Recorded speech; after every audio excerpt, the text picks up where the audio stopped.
Hello and welcome to Cowboy Politics with Tommy Welchman. This, the third day of July in the year of our Lord 2023. First of all, folks, just to let you know, we're taking the 4th of July off so we can celebrate the birthday of our great nation. It's time to do some fantastic American traditions. So my family, we're going to have some Patriots over and we're going to celebrate in the most typical of ways. You know, we're going to have some steaks, some cheeseburgers, do some hot dogs, and, of course, a whole bunch of other meat cooking on the grill. And we're pretty much going to do that all day long. We're not going to be short on any other traditional stuff, such as apple pie, cherry pie. There'll be plenty to go around for everyone to enjoy. We may even undertake one of the greatest American traditions and go shooting for a little while and hone up our Second Amendment skills and make sure we've got 10 out of 10 in the black in 100 yards. However, depending on how I feel, I may slightly increase the caliber there and see how my skills are at the 200-yard line. I'll be happy but not satisfied with 9 out of 10 in the black at 200 yards. 10 out of 10 in the black is even better. And if you're really good, you get 11 out of 10 in the black at 200 yards. Okay. So anyway, guys, we're going to have a great show for you today. We're going to talk about the ultimately, incredibly, massively misguided and ignorant AOC, also known as Sandy Cortez. She, my friends, is the idiot of idiots, the buffoon of buffoons, the brainless member in charge, the manifested equivalent of a speaking anus. Guys, she's just plain dumb. Plain dumb. And she's way too dumb to be elected to office. Apparently here, Sandy is calling for checks and balances to be placed on the Supreme Court. And of course, she wants to subpoena Chief Justice Roberts and have him questioned before Congress for ethics violations. Let's just back up a minute here. Checks and balances on the Supreme Court? Really? My friends, this dumbass does not even know there are already checks and balances on the Supreme Court. You have got to be a special kind of stupid to sit in Congress and not know how the Supreme Court works or how checks and balances work between the three co-equal branches of government. So anyway, right before we celebrate our nation's birthday tomorrow, it's time to take you, Sandy Cortez, right back to school, of which you apparently paid zero attention to when you went through it. And again, you probably went to a bunch of buffoonish liberal schools that never taught you a damn thing anyway, except, of course, how to be overly emotional at action items. Yeah, that's about it. Because anything else, woman, you lack more common sense than a stone in my driveway. Just saying. You are out of control. And because we want to take, Sandy Cortez to school, we're going to go over some really cool facts about the United States of America, just to make sure we put a few other things out there and some just little fun things that it's just fun to know about America and our founding and how great a nation we really are. So we're going to end this on a beautiful note today because this country deserves it and you deserve it. I mean, let's keep it real, folks.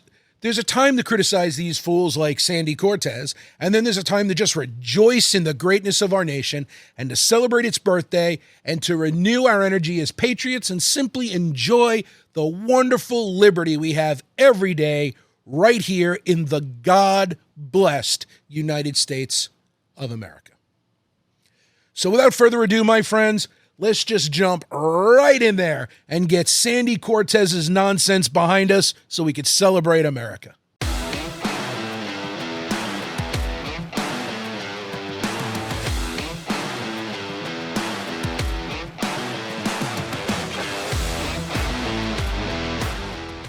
All right. So if you didn't know, AOC had a complete and total meltdown, like the kind of meltdown over the last two Supreme Court rulings, right? The first, of course, being the rejection of Joe Biden's student loan forgiveness, in which the Supreme Court rightly ruled that the president does not have the authority to simply write a so-called executive order and change the law.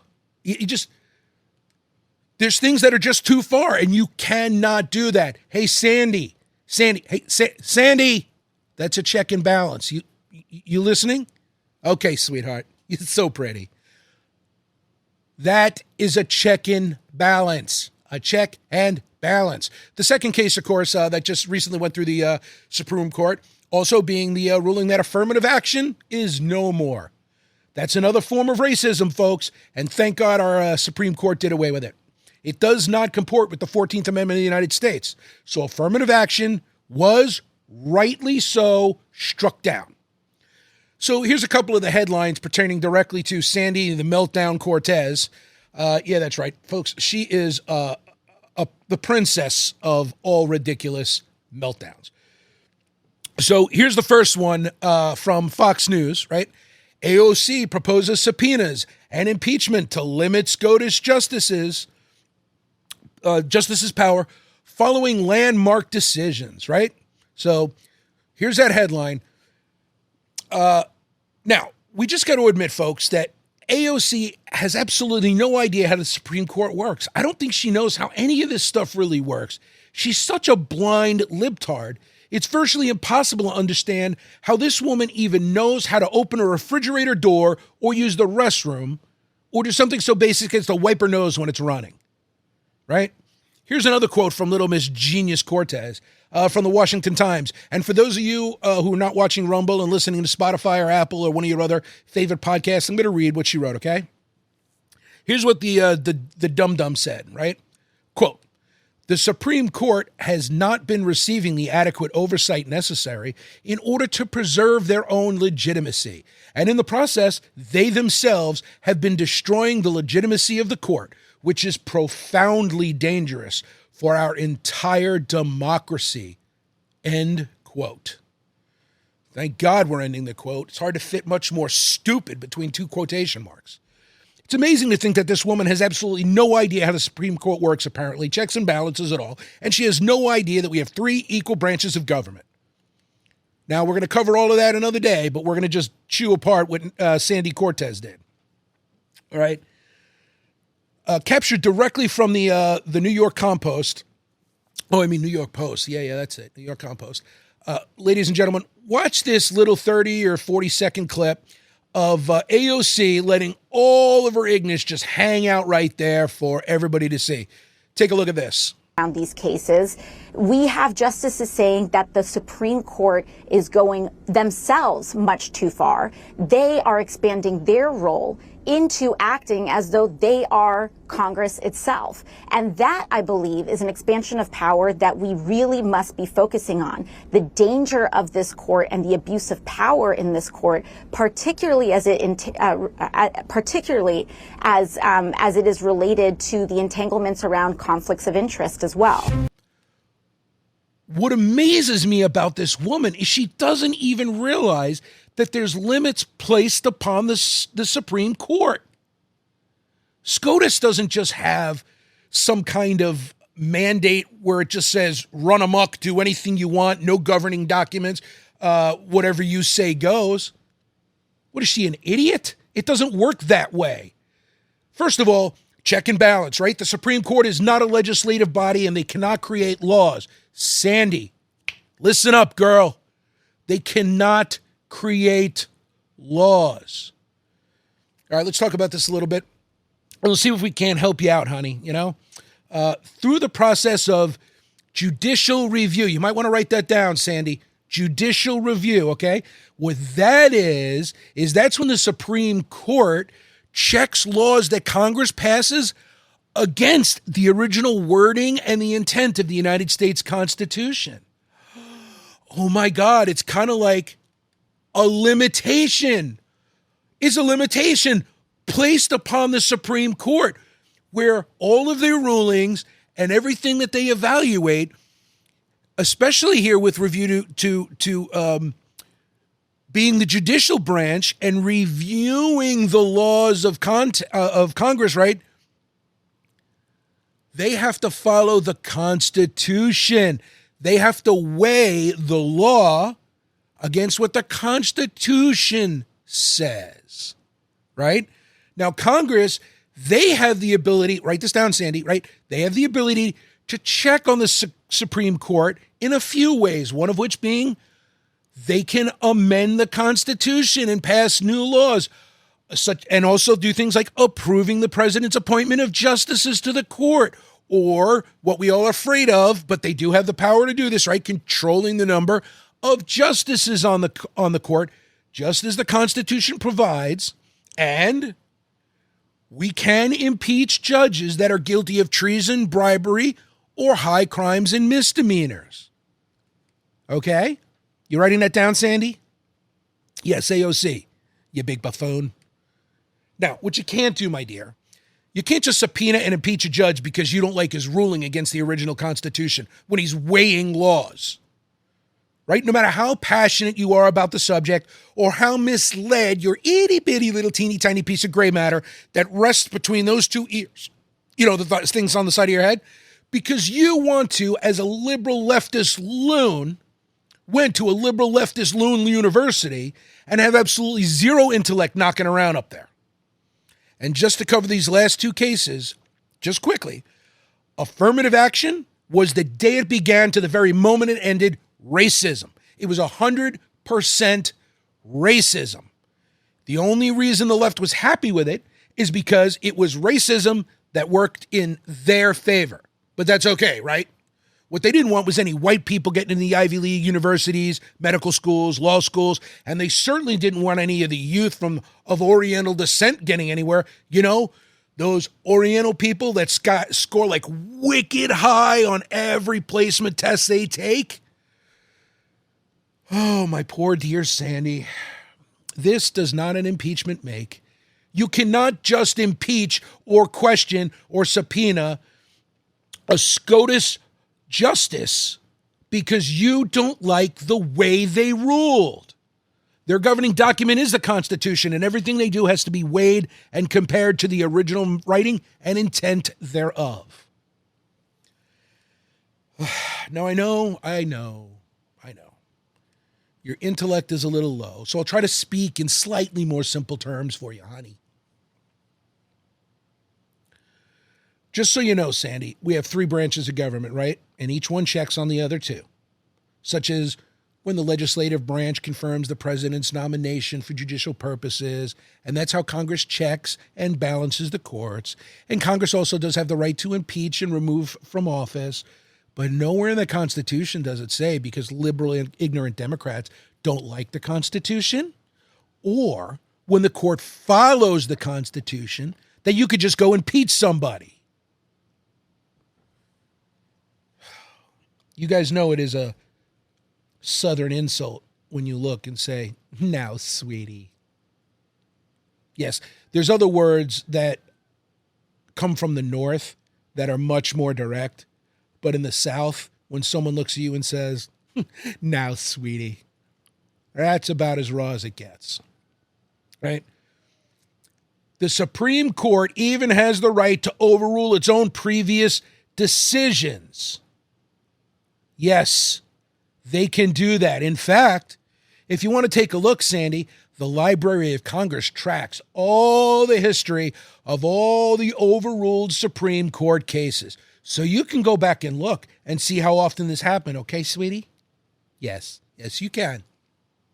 And just so you know, darling, the reason Supreme Court justices are appointed for life is so that their judgments, when using the Constitution as their guide, cannot be influenced by mob rule to vote one way or another because they don't have to run for office.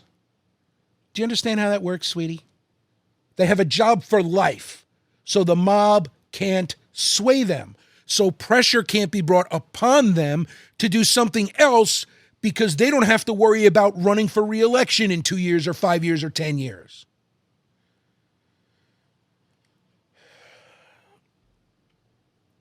AOC is so ignorant of how our government works, folks.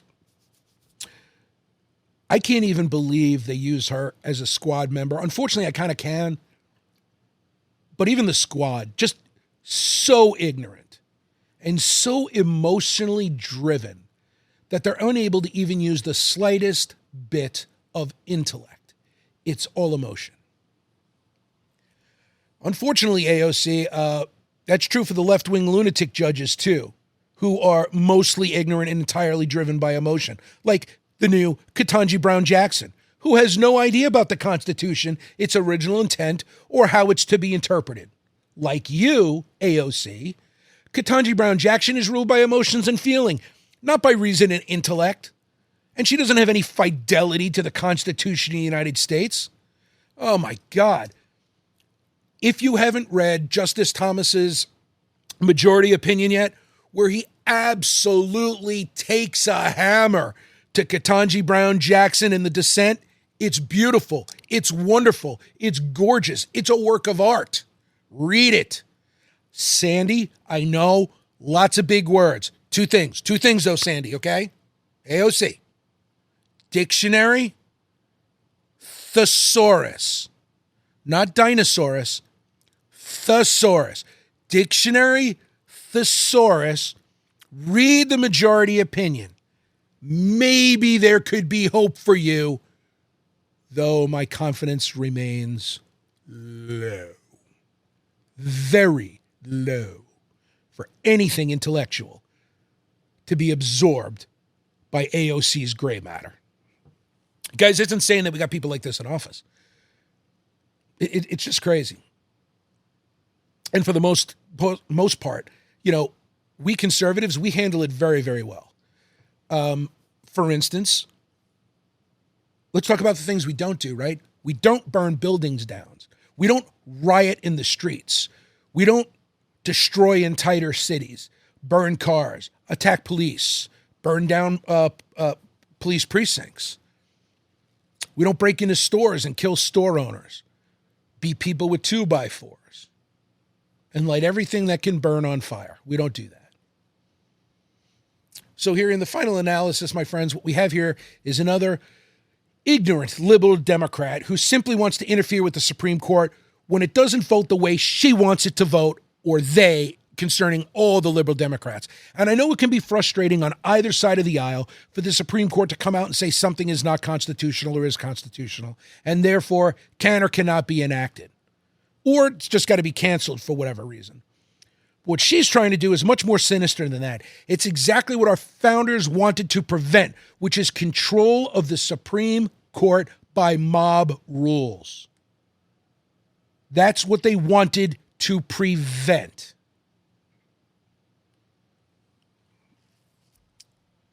You know, and in truth, we've already seen things like this happen, such as when the Supreme Court agreed with Roe versus Wade, and we spent over 50 years killing unborn babies in the womb in an effort to use promiscuity as a right for both men and women, right? And what was the solution for that promiscuity? Abortion. Now, abortion is nowhere in the Constitution, and nowhere, ever, anywhere would our founding fathers have ever considered that while going through the process of forming the United States of America, or the 13 United Colonies, as it were, right? Never, nowhere. They would have never considered abortion as an issue, and for good reason. Even the mention of that would have been satanic back then. It would have been sacrilege. They would have excommunicated you from the village. You would have been out on your butt. This was not popular mainstream thinking, but pressure was brought to bear, and then one of the worst decisions our Supreme Court has ever made was ratifying Roe versus Wade and permitting over 50 years of genocide, the murder of babies in the womb, flat out murder of the unborn. But of course, the liberals got to pitch a hissy fit and then say, oh, we need new checks and balances and we need stronger ethics rules to go. What? Come on, folks.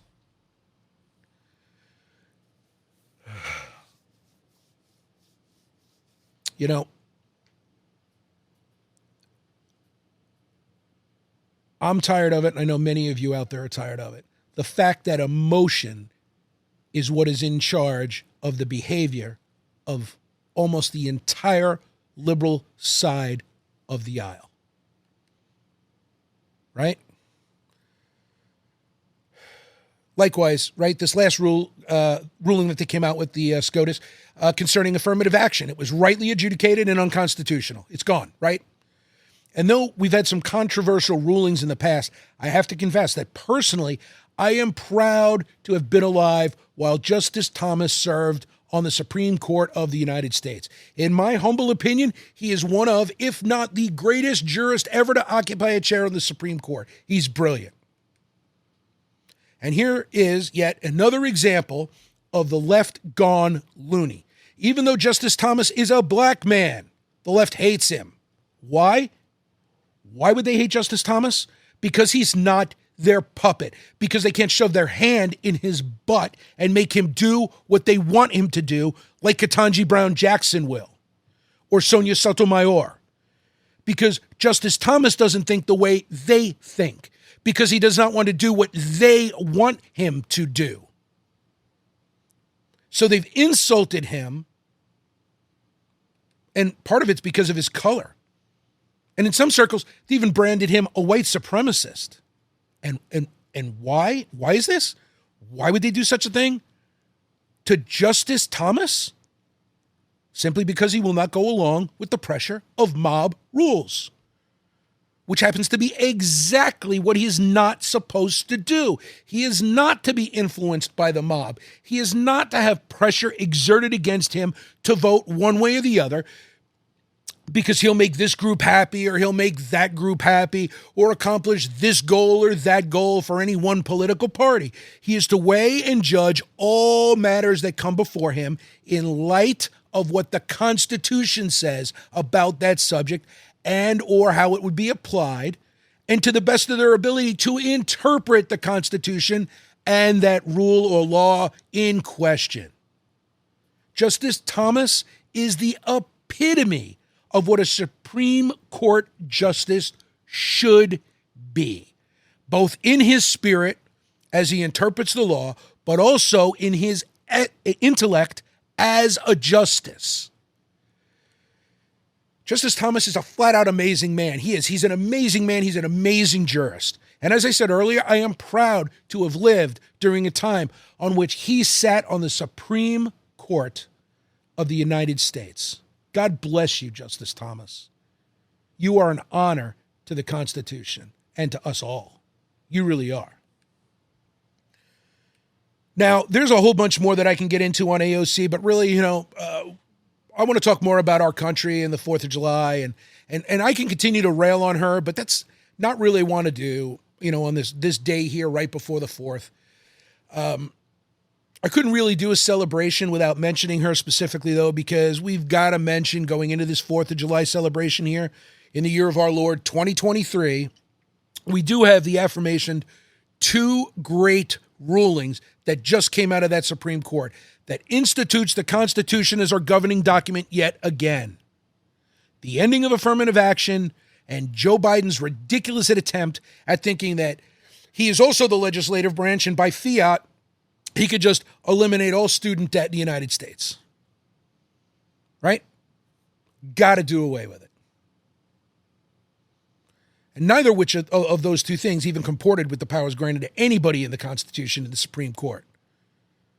But the Supreme Court was absolutely right on both of those rulings. Now, I know some are going to wave their hands in the air and yell and scream at the top of their lungs that the Supreme Court is wrong and that the court is running away, blah, blah, blah, blah, blah.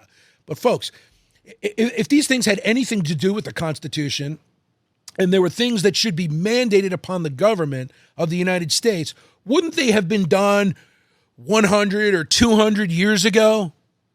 Right? Like, wouldn't have abortion been a center stage thing in 1820? Right? We had universities back then, didn't we? And back then tuition was reasonable, even proportionately speaking for the time. But why weren't all universities just government funded? Or why wasn't all tuition forgiven by the government? Well, here's the reason, right? The Constitution is not some living, breathing document and that's a lie that they keep teaching students and young people.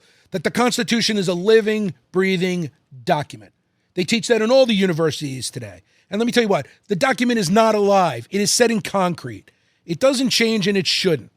The amendments were a way in which Congress could further highlight specific rights granted to the people and specific limitations placed upon the government. But that doesn't mean that the Constitution is alive and bending and can be changed at any time for any reason, simply so that it can be manipulated and fall in agreement with whatever you want it to fall in agreement with.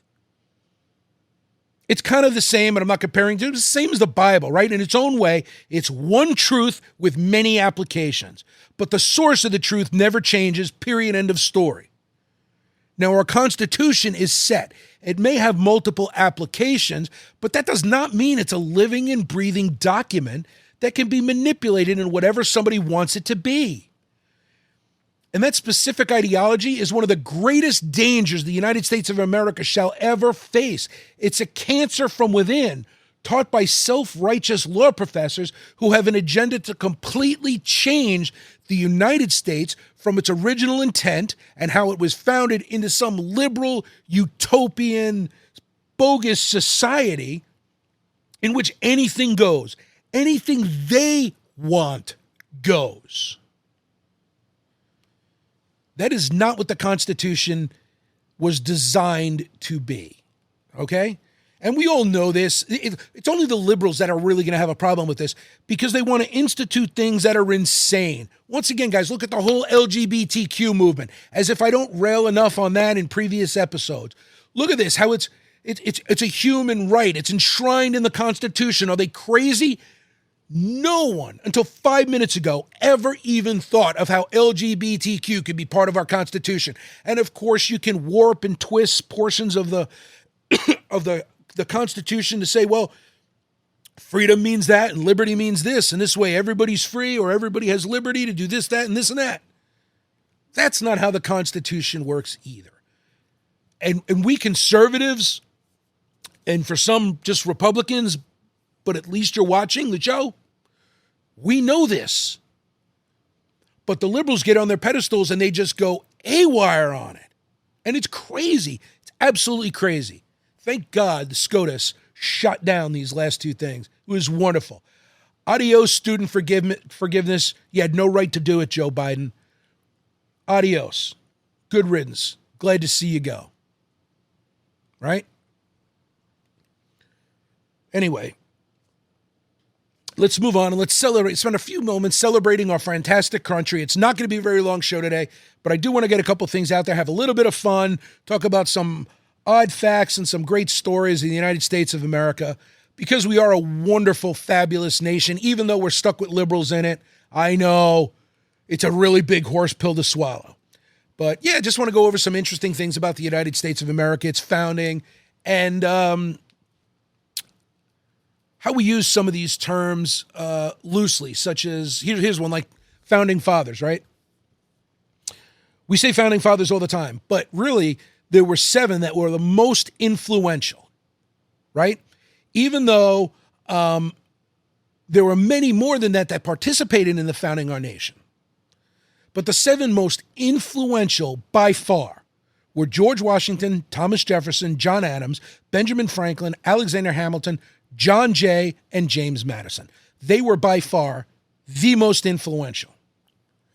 Now, something interesting about that is where these old men were all relatively young. Every one of them, they were relatively young when they worked so diligently to create our great nation.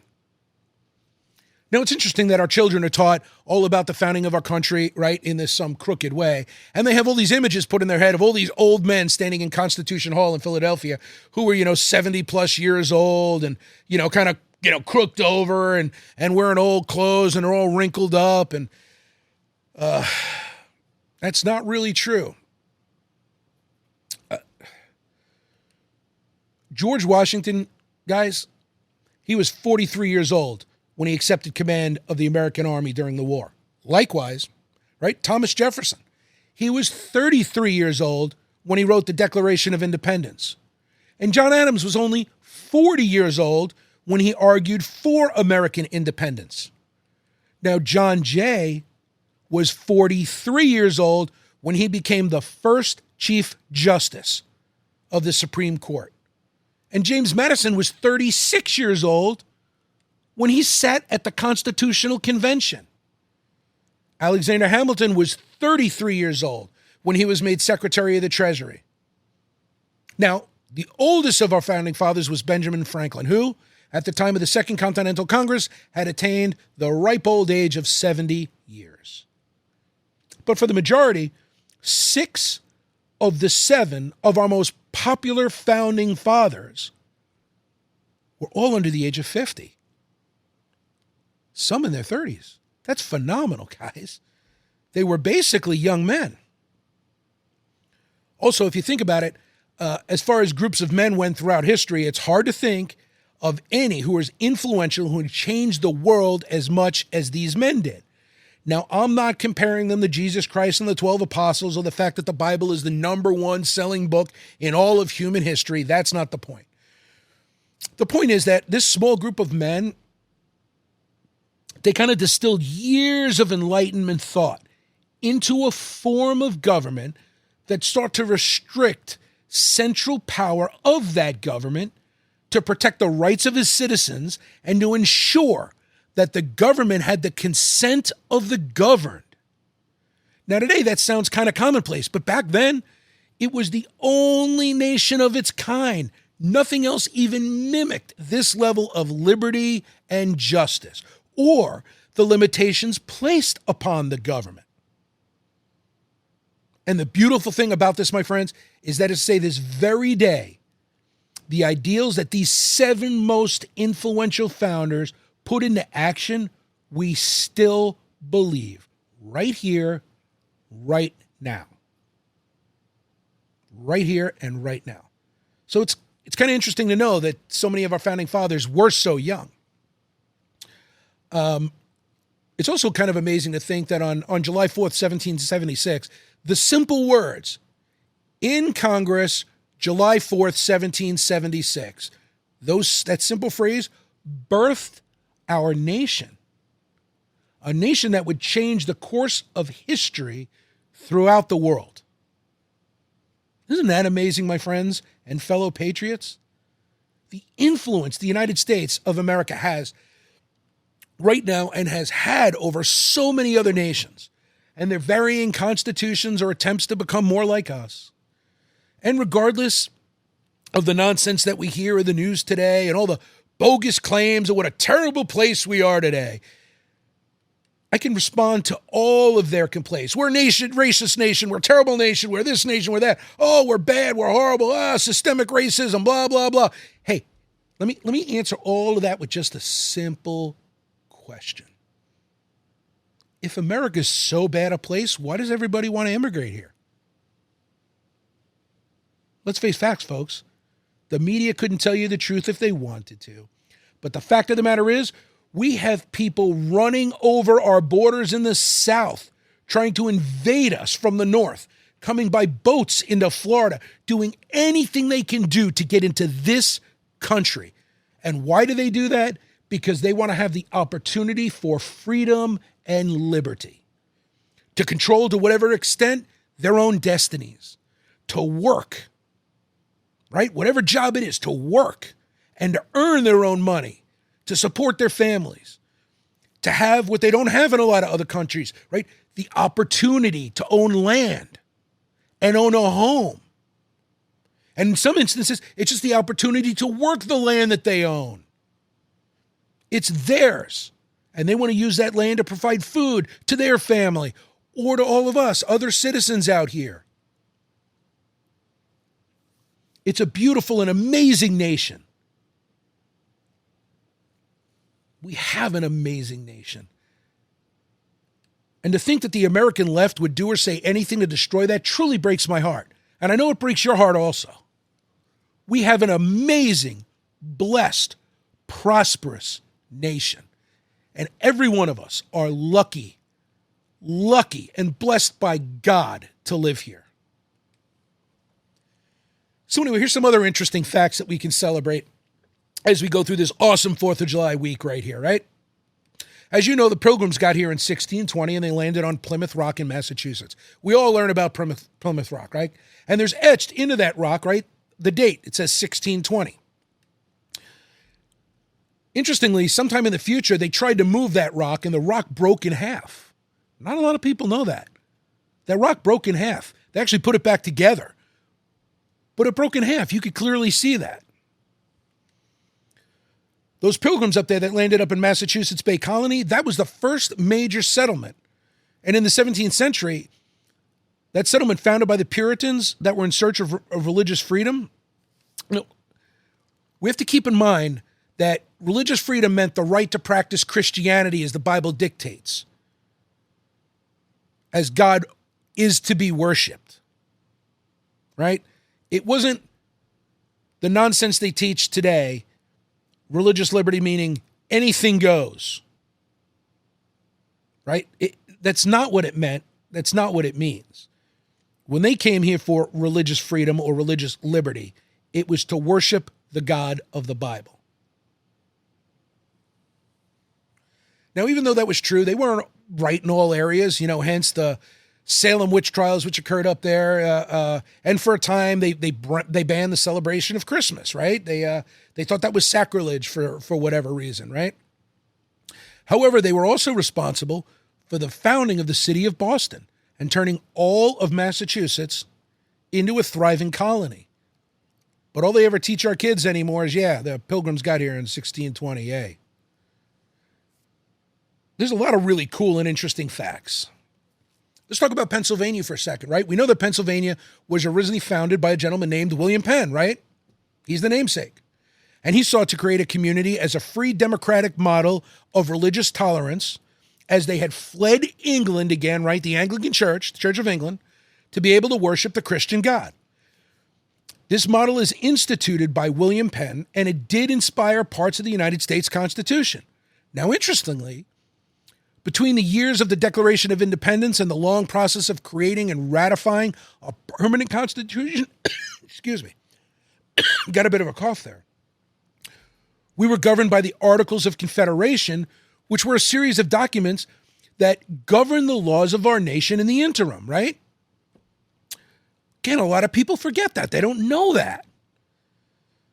The Constitution was finally ratified in 1787, right, at the Constitutional Convention in Philadelphia. That resulting document outlined the precise powers and duties of a federal government, and it remains to this day our primary governing document for this great nation. And one of the reasons it took so long from 1776 to 1787 to ratify that document, as many of the constitutional founders had to figure out a way in which to put their political philosophies into action. Many of them believed that the key to maintaining freedom of a country was a government in which the power was limited and divided up into systems of checks and balances. Sandy Cortez.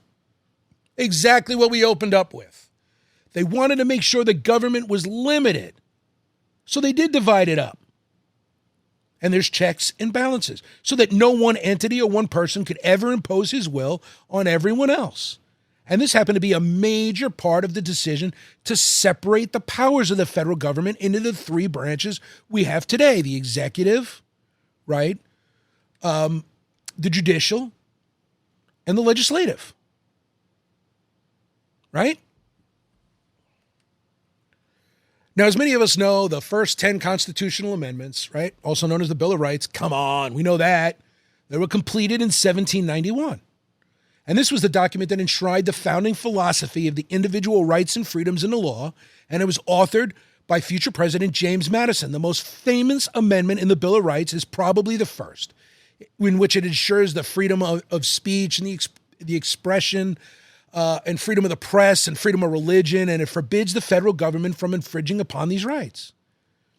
We know we've had some real struggles and issues with that in the past, but to this day, we still remain a free nation and a free people with more liberty than any nation on earth has ever enjoyed. And that, my friends and fellow patriots, is the truth. We have more liberty than any peoples on earth, right? Now, in today's political world, one of the most relevant and one of the most controversial aspects of the founding philosophy is, of course, the question of the all-feared Second Amendment, which ensures the right for everyday citizens to keep and bear arms. Now, we're not going to get into all the debate about that. It's just one of the wonderful amendments and one of the most incredible freedoms we have as a people. Now, the main reason James Madison included this and enshrined it into our Constitution is as a guarantee that the public had the right to protect itself against the rise of a tyrannical government, or in Madison's own words, for the people to be, quote, the best and most natural defense of a free country, end quote.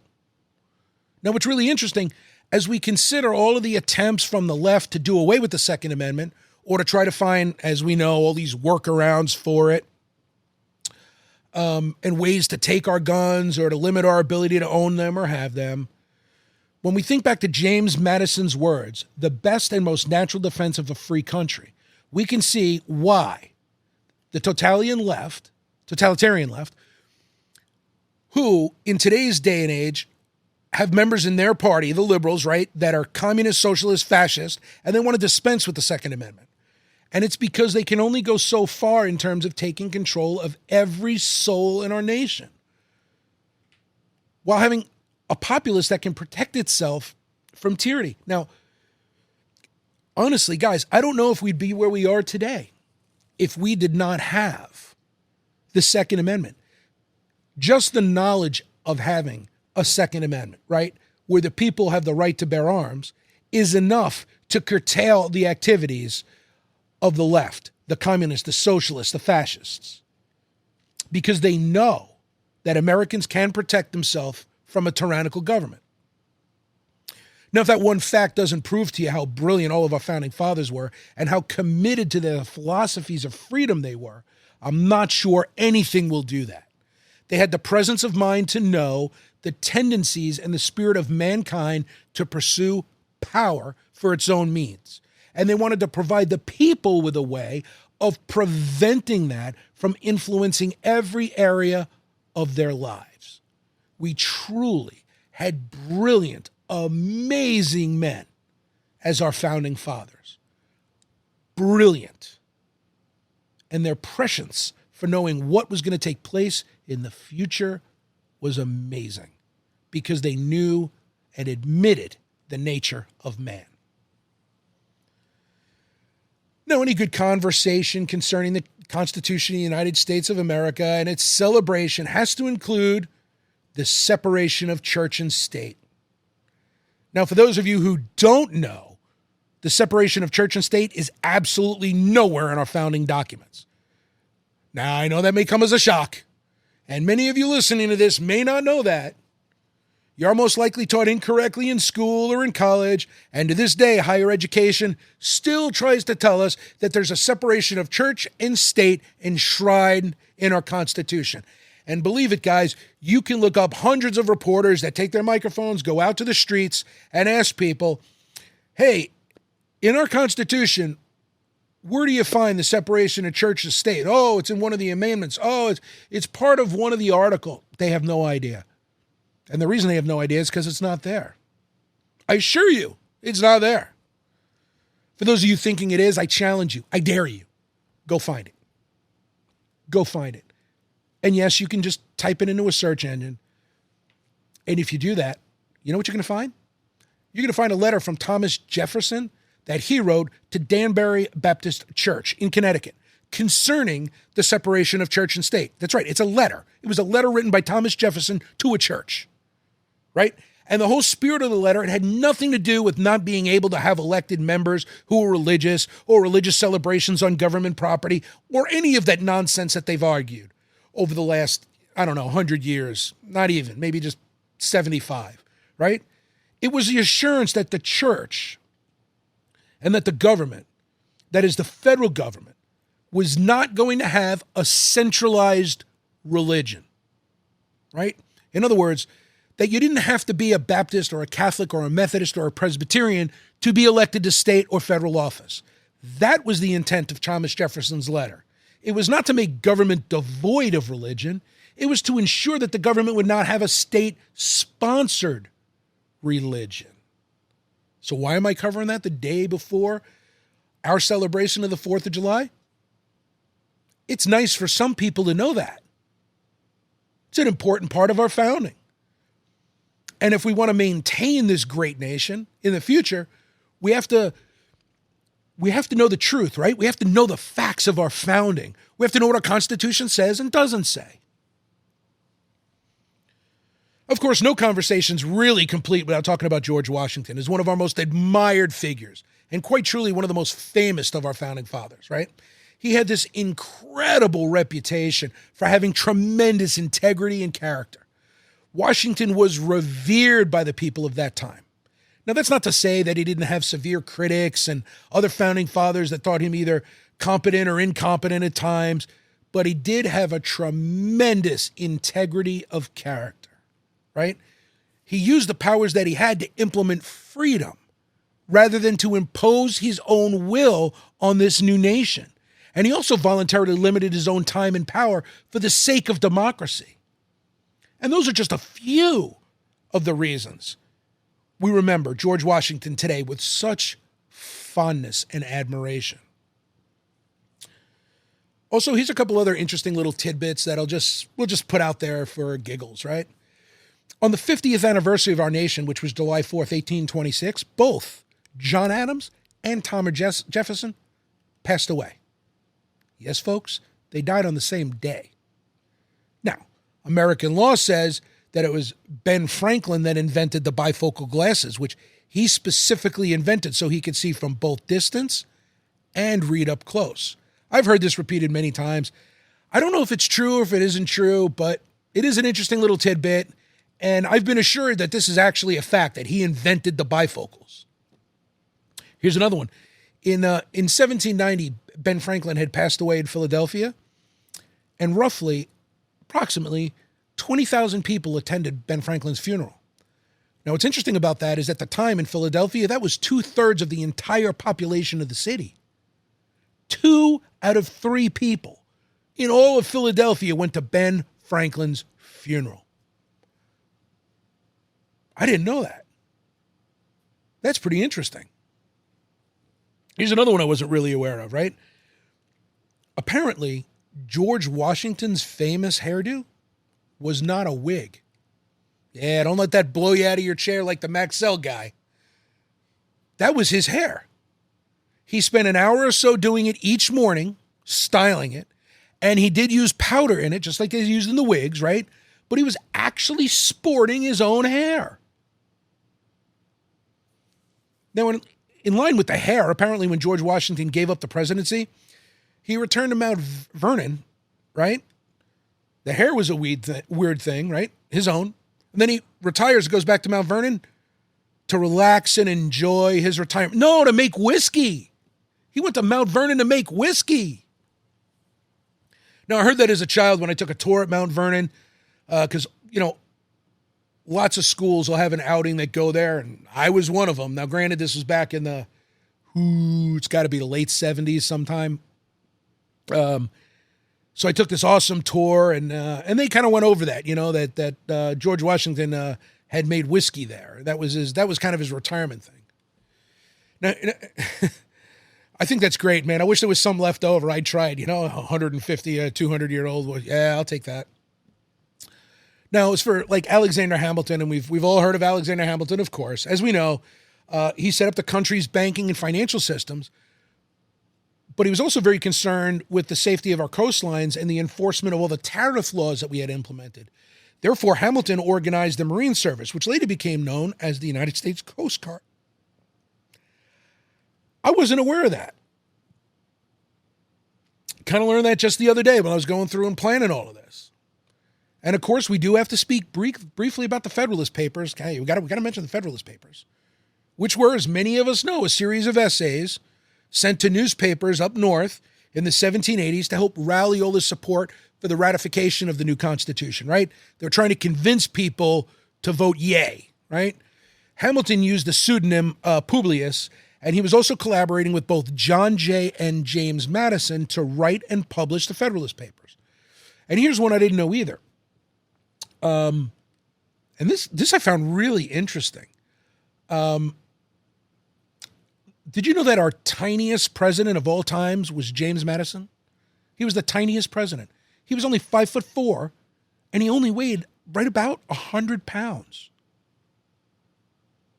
Now, that's a tiny man, my friends. I know it shouldn't matter, but we know it does. When a president enters the room, to have a man that small, I can only imagine that some nations may have thought, of these 13 United States, that we were equally as small or as frail as he was. I think that's interesting also because as we look at history with FDR, right? Because he had polio as a kid and he couldn't walk,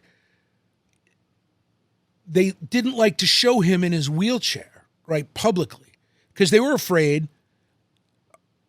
our adversaries, in some case enemies, right, but let's use the kind word adversaries, would take us as weak because our president was wheelchair bound. I mean, big mistake, but it's true. It's interesting. So when I read that little tidbit about him being only 5'4" and 100 pounds, that's a pretty small guy.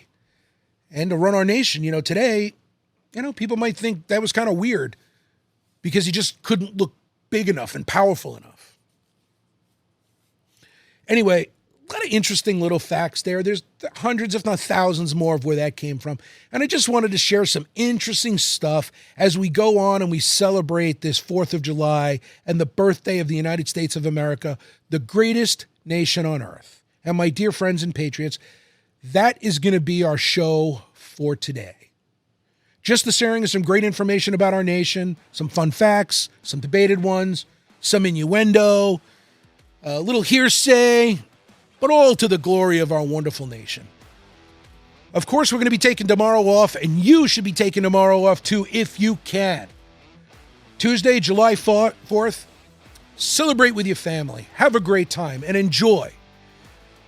I wish you and yours, your family, your friends, a wonderful and celebratory Independence Day. May you be blessed. May your celebrations be safe. May the food and grog flow freely as you enjoy one another's company to celebrate the founding of the greatest nation the earth has ever seen. May God bless you all. Take care and have a wonderful Independence Day and continue to celebrate our freedom and liberty every day.